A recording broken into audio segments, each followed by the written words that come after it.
This is one of the world's most ancient crops that has been in use since before we even recorded history.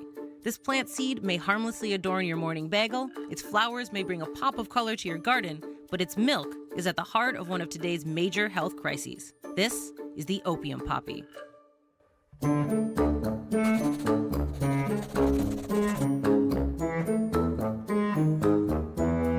Hey, I'm Tasha the Amazon, and you're watching Floralogic.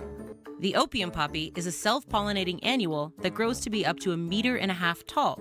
It belongs to the Papaveraceae family, a group of over 800 flowering plant species spread over 44 genera, most of which are herbaceous, but with a few woody shrubs and some small tropical trees mixed in to keep it interesting.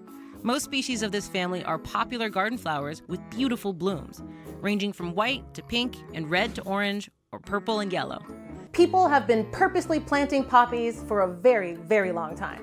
There is plenty of evidence of opium poppy cultivation all over Europe, the Mediterranean, and West Asia as far back as 6000 BCE during the Neolithic era. This abundance of evidence actually makes it harder to pinpoint the exact location of first cultivation, but scientists believe that the opium poppy is native to the Anatolian Peninsula, or Mesopotamia, which is now modern-day Turkey, Iraq, and Kuwait. At first, the seeds were just used as a food source, but around 1500 BCE, the ancient Greeks made note of the drowsing effect of this plant. Somniferum, in fact, means sleep-bringing in Latin. The poppy family is lactiferous. This latex is either clear, colored, or white and milky, like the latex of the opium poppy. Plant latex is a sap that's stored in tube-like network structure called lenticifer, made up of highly specialized cells all over the plant, except in the seeds. When lacerated, the lenticifer leaks latex. The compounds in the latex act as a natural defense against microbes and insects. The drugs heroin, morphine, and codeine are also derived from this latex. Both the food and pharmaceutical industries harvest their wares from the same part of the plant, the seed capsule. For the opioid, the latex is harvested 5 to 10 days after the petals have fallen off. Timing is everything. If harvested too early, the latex is watery, and too late, and it starts to lose its potency. Once dried, the latex turns from milky white to deep brown, and it's about 10% morphine. It's this latex that is the basis for a host of opioid drugs.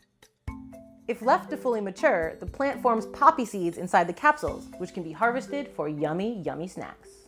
Since the seeds form after the latex, it was thought that poppy seeds do not contain any opioid alkaloids.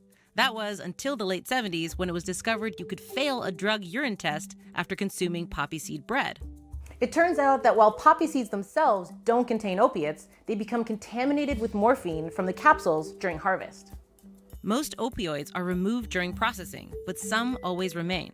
Convicts on parole are sometimes encouraged to avoid poppy seeds altogether to prevent false positive drug tests. Traces of opioids from poppy seeds can remain in your pee for 48 hours or more. Dried poppy latex contains 2 kinds of opium alkaloids. One type that includes morphine, codeine, and thebaine acts on the central nervous system. These alkaloids are powerful pain-relieving narcotics and are what make opium so dangerously addictive.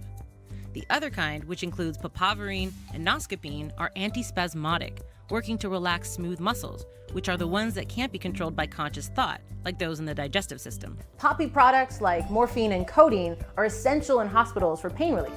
While useful in medicine, the darker side of the opium poppy is, of course, the illicit drug heroin, a drug that is 4 to 8 times more potent than morphine, and that much more addictive, too. Synthetic opioids that mimic the effect of heroin, like methadone and Demerol, were developed in the 1930s. These opioids hijack the receptors in the brain that suppress pain and enhance mood, giving users the highly addictive feeling of bliss. If too much is consumed, in the case of an overdose, the receptors are flooded and block the brain from completing essential functions like breathing. That is why opioids are so deadly and have turned into such a major health crisis today. For instance, black opium, though sometimes injected, is usually smoked. 5 or 6 puffs. A dream world beckons. Reality is left behind. But problems aren't solved.